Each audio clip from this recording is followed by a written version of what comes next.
Ես Պատվական Մարգարյանն եմ, 1434 ընտրատեղամասի հանձնաժողովի նախագահ, ընտրական պրոցեսը մինչև այս պահը անցել է շատ հարթ,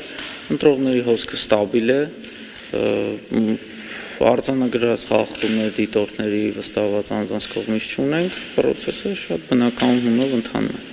Այս ընտրատեղամասում քանի հոգի է արդեն ընտրել եւ քանիսն են, որ ընտրող են։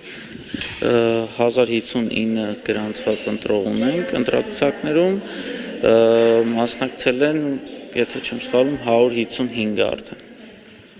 Նշեցիք, որ խախտումներ ընտրագեղձիկը չի եղել, բայց ամբողջովին բացառում եք, թե սպասում եք, որ ինչ կան։ Տեսեք, ընտրական պրոցես է, խախտումներ հնարավոր է եւ լինեն, որտեղ ընտրողներ կան, որոնք որ ընտրելու պրոցեսին մանրամասն տեղյակ չեն,